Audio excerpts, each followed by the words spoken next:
Lagi na lagi. Hello, taga Bohol nga ero. Kabugutan o. Usa. Usay murag hina og naw. Murag hina.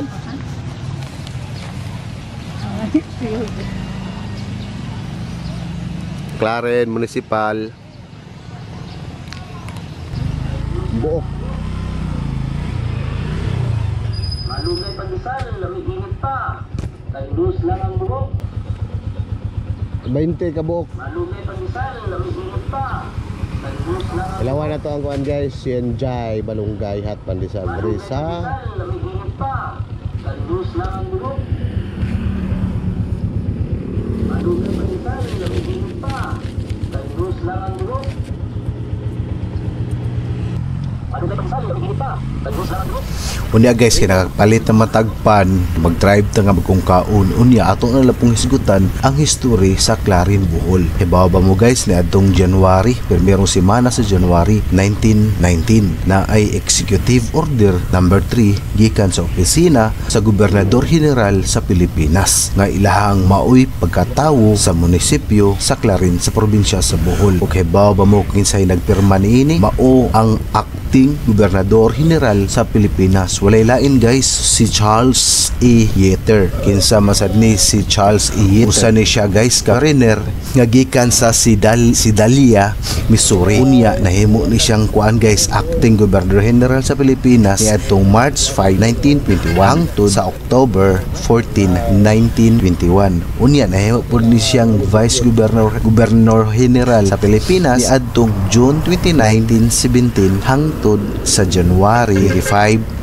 1922. Unya under sa Executive Order number 3, Clarin Kuno was initially composed of the various or barangay of Kanugon, Maang, Bunbun, Buangan, Tuntunan, and Layo from the municipality of Tubigon. Mao ni ang munisipyo sa Claren. Mag-picture dere. Sa remembrance.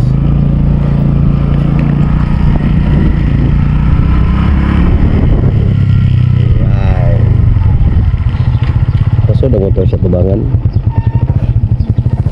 Pero di kasi ito siguro. Pwede eh.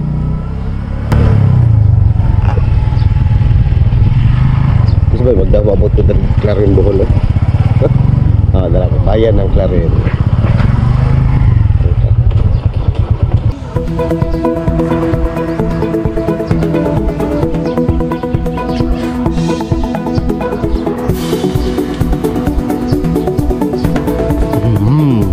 Clarin Bohol guys.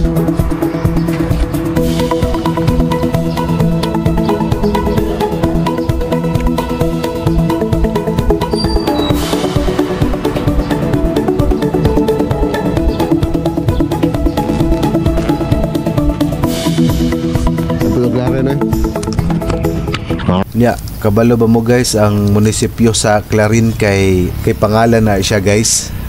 Pangalan na ni Don Anisito Clarin Y. Villis. Siya ang kinaunhang civil gobernador sa Bohol.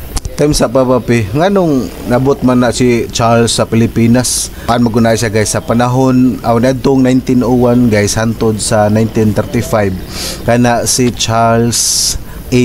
Yeater. Siya ang Chief Political Executive of the Philippines sa panahon pa na nga ang Pilipinas ang nagda sa gobyerno kay ang mga Amerikano. So mo na siya ang history guys diri sa Clarin Bohol. O di ba?